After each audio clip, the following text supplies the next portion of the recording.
Welcome to Leadership Training Simplified. The online training you are about to embark on is the Leadership Nuts and Bolts series, part 1.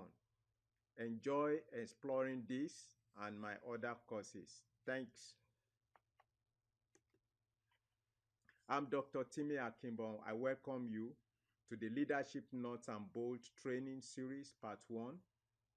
I will be instructing you on the Leadership Nuts and Bolts series, part 1, which is made up of 4 modules, and each of the modules has 3 lessons. The target audience for this course are the governmental, non-governmental, and private corporate executives, non-profit organizations, supervisors, managers, directors, and individuals wanting to develop their leadership skills. The overall goal of this course is to develop skills with the abilities to lead and deliver projects, encourage initiatives, build a sense of common purpose, and empower others. Make sure you complete the course in sequence. The course is divided into 4 modules. After completing this course, you should be able to accomplish the objectives from the following modules. Module 1, establishing your influence as a leader. In Module 1, you will learn to use persuasion techniques and positive organizational politics to influence others as a leader. Module 2, communicating vision. In Module 2, you will learn to effectively communicate vision as a leader. Module 3, leadership development plan. In Module 3, you will learn to create an effective personal leadership development plan. Module 4, emotional intelligence. In Module 4, you will learn to improve competencies in key areas of emotional intelligence. The Module 1, I'm starting with you now, is the module of Leadership Nuts and Bolts series, part 1, which is titled Establishing Your Influence as a Leader. Enjoy exploring my other courses. Thanks. The goal of Module 1 is to learn how to use persuasion techniques and positive organizational politics to influence others as a leader. This module is divided into 3 lessons. After completing this module, you should be able to accomplish the objectives from the following lessons. Lesson 1, techniques for influencing and persuading others. In Lesson 1, you will learn to recognize and classify examples of techniques for influencing people. Lesson 2, influence and organizational politics. In Lesson 2, you will learn to recognize actions that use politics to influence others in a positive way. Lesson 3, influencing others as a leader. In Lesson 3, you will learn to use influence techniques to persuade others while avoiding the negative use of politics in a given scenario. I have a dream is possibly the most recognized excerpt from a speech in modern history. Martin Luther King Jr. spoke these words as he expressed his vision for a remarkably different social reality. He delivered his speech in 1963, and today his words continue to influence generations of people throughout the world. Martin Luther King Jr. is an excellent example of an influential leader who was also a great communicator. His words and ideas remain influential to this day.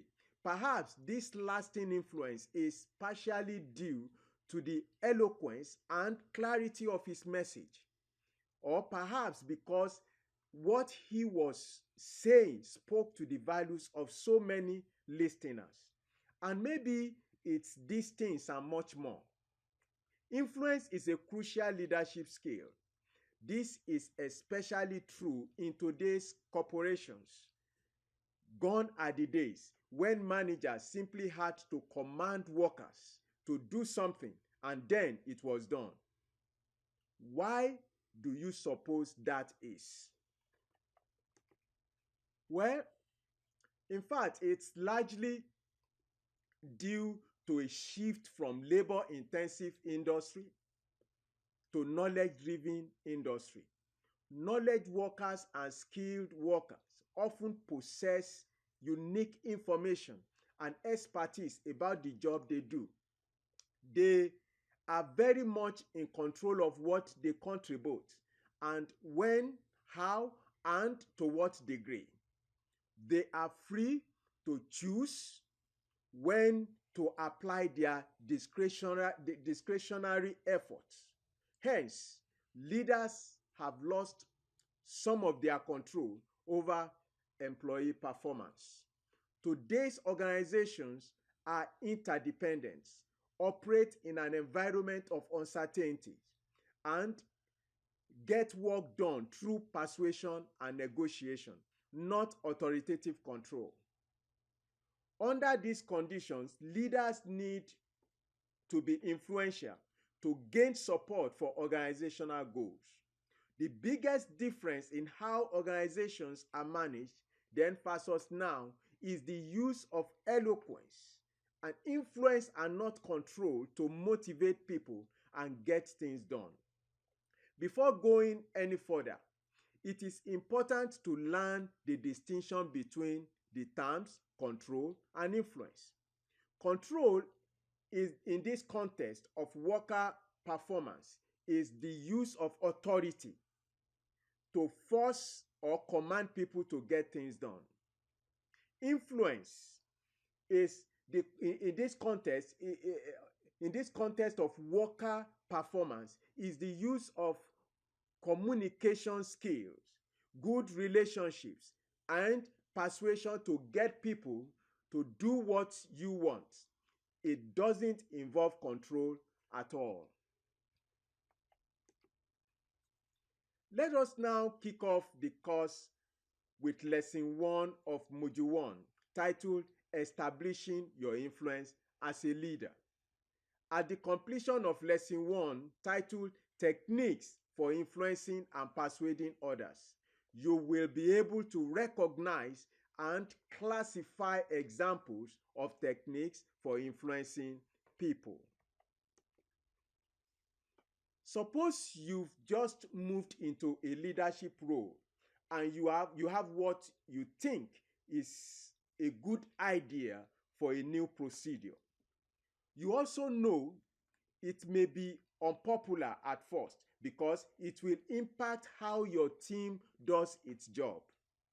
Reasoning that your team members will come around after they realize how effective it is, you plan to implement the new procedure without soliciting feedback or input. You tell your team members what you've planned and they aren't happy. After failing to convince them that the initiative will bring improvement, you assert that they will have to use the new procedure because, as the boss, you are going through with the planned implementation.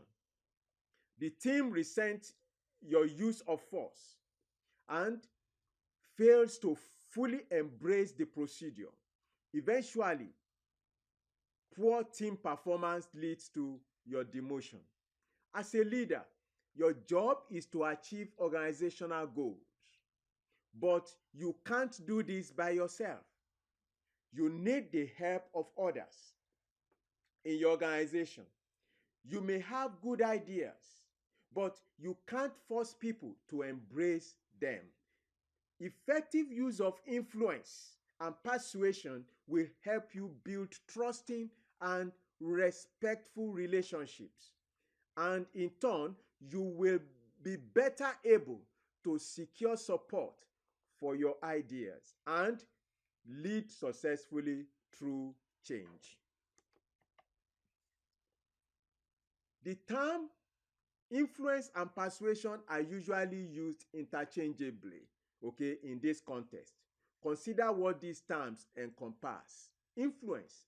Influence affects change or action without using authority or control.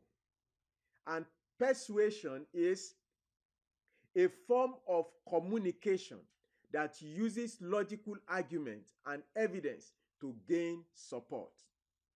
Neither involves overpowering, bullying, pushing, or coercing to get what you want. However, exchanges based on the use of influence and persuasion are characterized by equality, caring, and respect for the ideas and logic of all contributors. Together, they are used to inspire, motivate, resolve conflicts, sell ideas, change values, establish vision, and educate and empower others. Three things provide the foundation for effective influence. Three things: communication, personal power, and credibility. As a leader, your communication skills impact your ability to influence others. Skilled communicators are more effective. They are more effective influencers and better leaders. The key to successful persuasion is to show how the achievement of what you want will also help others achieve something they want. In this way, the purpose, goal, or objective become a common one. As a leader, your personal power is derived from a combination of your knowledge, your abilities and skills, as well as from your character and personality. These are the assets you can draw on in your leadership role. There are four key sources of personal power: referent power, expertise, previous success, and social competence. Referent power is power derived from people who respect you, recognizing something in you they would like to emulate. Sources of referent power may include your characteristics as a role model or leader. Expertise. Expertise is a source of power where an expert's knowledge and skills lend credibility and authority to their communication and opinions. Previous success. Previous success is a source of personal power where others consider the success to be the result of the leader's deliberate efforts. Social competence. Social competence is a source of personal power where a leader possesses the skills to read others' motives, diffuse conflict, and build rapport. Your influence is also based on your credibility, which is derived from approaches and values like focus, flexibility, fairness, accountability, approachability, and honesty. When others know that you exhibit these attributes and apply them consistently, you build your credibility. Leaders with good communication skill, strong personal power, and credibility will have more influence. But leaders also have another important source of power: position power, which is derived from their role within their organization. Leaders are likely to have four sources of position power in common. Okay? Formal authority, control over hard rewards such as promotions, control of the flow of information, the ability to reduce uncertainty about the future of the organization, and individuals or groups within the organization. As a leader, your position power can contribute to your ability to persuade, but you are better off to avoid using it. Using position power instead of appropriate influence may force compliance, but not commitment. It can leave people feeling coerced and manipulated, which damages your credibility and lessens your influence as a leader. In many cases, influence is more important and more useful than position power. People are more likely to act when they feel it's of their own volition and they can recognize the benefit. Exerting your influence involves several techniques and approaches that you must choose carefully to suit the situation. In your leadership role, influence is more important than power. In a nutshell, more important than power. Techniques that can help you influence others include asking for what you want, customizing the message, using questions, acknowledging opposing perspectives but move on, using logic and evidence, and providing options that people can agree to without compromising their position or dignity. First is asking for what you want. Sounds like, a straightforward technique, right? Perhaps you have to be careful. Sometimes you get what you ask for, but if you aren't clear, it might not be what you wanted. Take the time to clearly define what it is you want and why. You can then develop an objective or statement to help ask for what you want. The next technique is customizing the message to appeal to the person you need to influence. This requires knowledge of the person.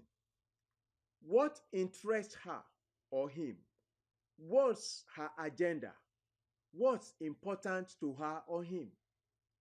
Determining the answers to questions like this will help you as a leader to target your message effectively.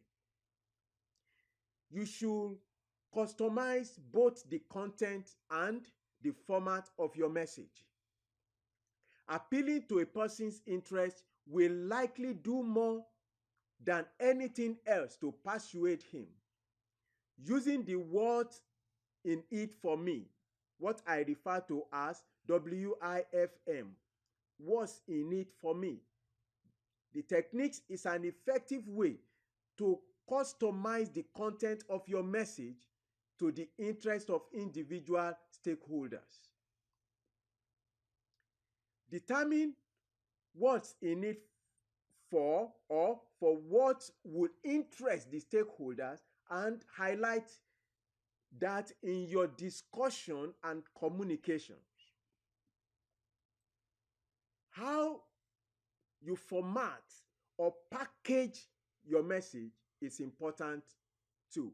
Very important. You need to choose an appropriate format, one that will appeal to the person you are trying to persuade. For instance, if she favors visual, include charts in your presentation. Using questions, that's the third technique. It can be very useful when attempting to persuade. Consider the following types of questions you can ask. Open-ended questions. You see, open-ended questions are used to gain information. They tend to encourage discussion. So, after posing an open-ended question, listen carefully for important information about what the stakeholders' concerns and interests are. For example, to figure out what you can do to obtain agreement from a particular stakeholder, a good question to ask is, what is it about my proposal that concerns you? About close-ended questions. Because close-ended questions require a definitive answer, they are great for obtaining agreement in order to move on or to focus a discussion. A simple example of a closed-ended question asked to establish agreement is, will you support my position? The next three techniques you can use to influence others are acknowledging opposing perspectives, but moving on, using logic and evidence, and providing options that people can agree to without compromising their position or dignity. The key to acknowledging opposing perspective, the fourth technique, is to keep an open mind. This will help you as a leader determine a way around opposing perspectives. Often, an opposing point of view has truth in it. Acknowledge that truth. Sometimes this is all it takes to get someone to listen to you. Acknowledge, but then move the discussion forward by posing an alternative. Try to show the person a benefit they may not have identified. This will be particularly useful, if you tie this back to that person's interest. The fifth technique is using logic and evidence to prove your position is valid. It's hard to argue with logic and evidence. It can persuade and help combat skepticism. Part of your job as a leader is to transfer standards and values to your work community. If your ideas and objectives are based on logic and evidence, persuading others to accept and embrace your values will be easier.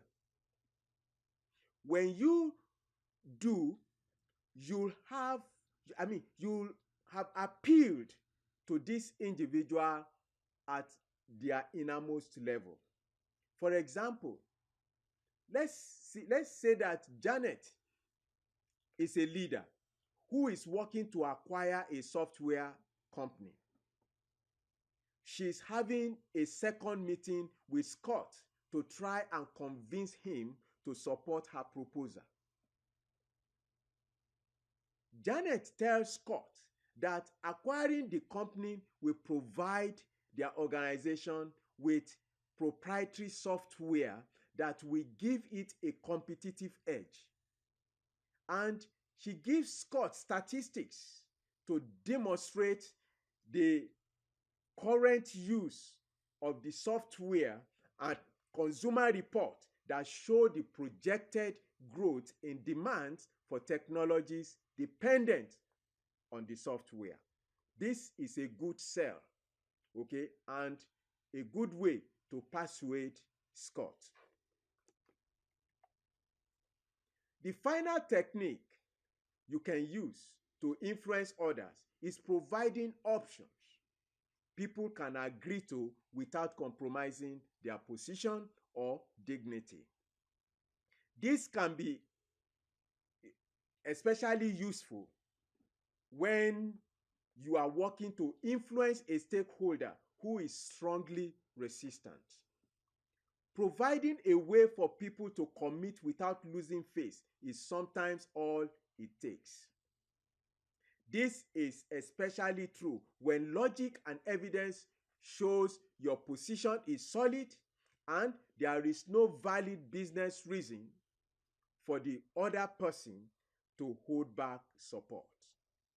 For example, George is a leader working to gain the support of one final resistor, Jenny.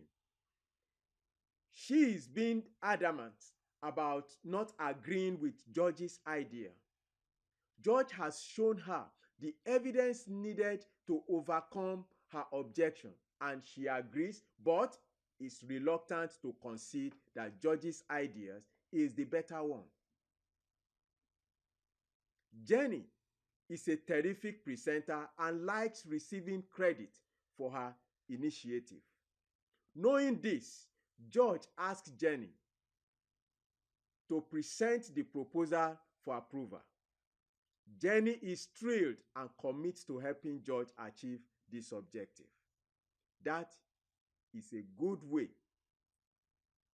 of persuading someone that is a strong resistor to join and be bought into your proposal. In a nutshell, influence is the ability to move people towards the achievement of a specific outcome. Your ability to influence others will impact your capabilities as a leader. Successful leaders are great communicators, have built relationships on respect, and derive the power to influence from the credibility they have established based on example and experience. 6 techniques can help you influence others and gain their support. Asking for what you want, customizing the message, using questions, acknowledging opposing perspectives but moving on, using logic and evidence, and providing options that people can agree to without compromising their position or dignity. In this lesson, you have learned to recognize and classify examples of techniques for influencing people.